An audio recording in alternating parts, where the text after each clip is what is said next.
He did not want me to have the child. And he said that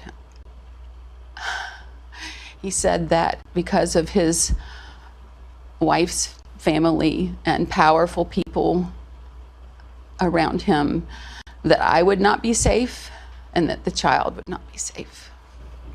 That's very menacing. It is very menacing. It is very menacing. And I felt threatened, and I thought I had no choice. With just days to go until Georgians head to the polls, another woman has now come forward on the record to accuse Republican Herschel Walker of pressuring her to get an abortion. And in case two accusers wasn't enough, here's a third woman who says Walker pressured her to get an abortion, and she has a lot of receipts to back up her claims. This is a photo of Herschel Walker in our client's hotel room on the bed.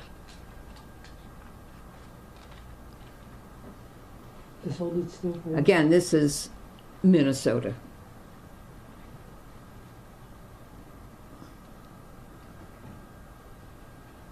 Our next three exhibits, we'll call them Exhibit 2, 3, and 4, are 3 handwritten cards which are signed H.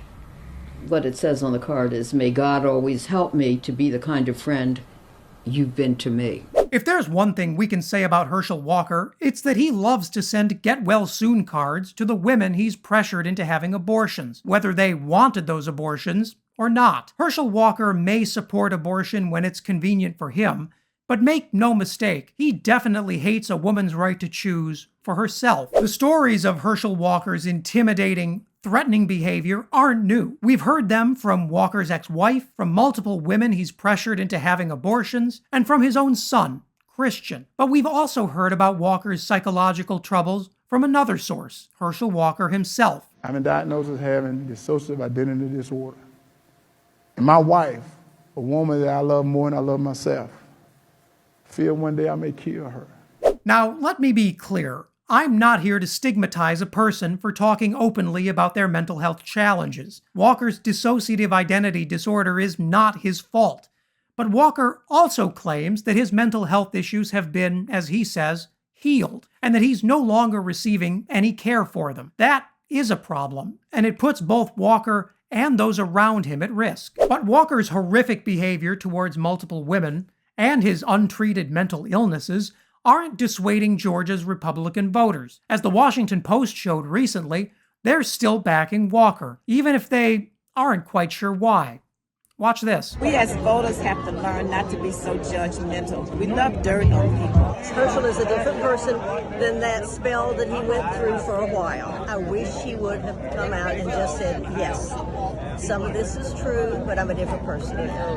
It's a bunch of allegations, and so, I could say anything about you or anything about anybody else here. Herschel has come out and said he's done this, that, and the other. So why would he lie and say he didn't do this, right? I'm just voting for him because I think he's the man for the job. Would you both be in favor of a nationwide abortion ban? No, I wouldn't. This is America. Hello, let's have all sides of the issue in public. He says that he would support a nationwide abortion ban. That's his choice. I get to choose for me. Let's take a second and break down what that lovely woman just said. Herschel Walker has been caught lying and eventually came clean about it before. So why would he keep lying about his latest abortion? I don't know how to respond to that. And neither did the good folks over at The Good Liars, who spoke to some more Walker voters just this week. What brought you to the rally today? Oh, I love Herschel. Warnock lies all the time, and I cannot believe that he was a pastor and claims to still be a pastor. Do you think Herschel Walker's claiming to be a police officer, but not really a police officer? Herschel was never a police officer. Right, that's what I was thinking. He was an honorary police officer. It may shock you that many of Walker's strongest supporters are Republican women, but it shouldn't.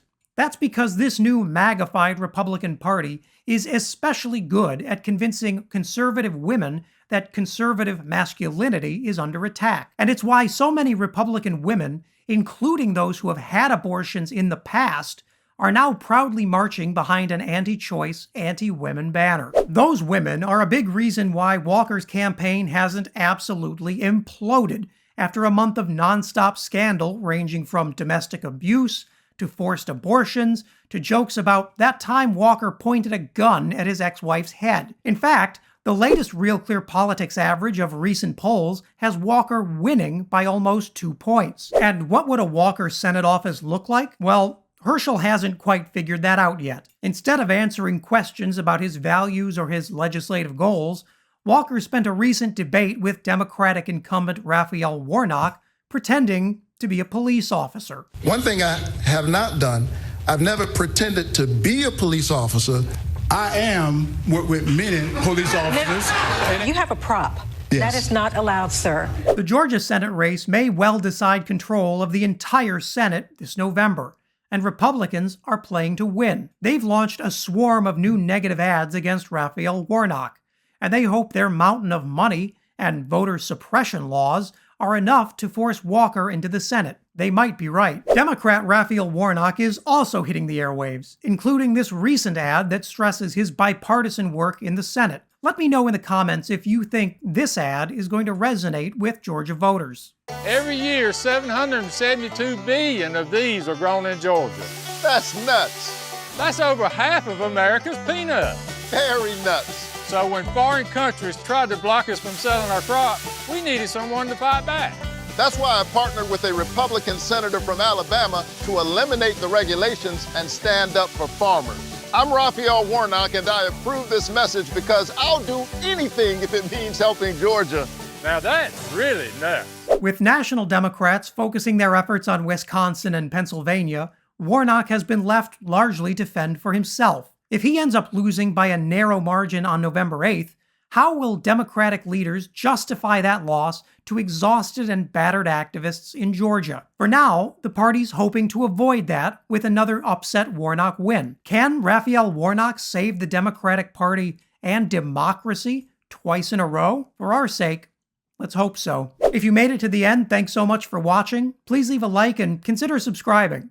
And leave a comment below to let me know what I should cover next.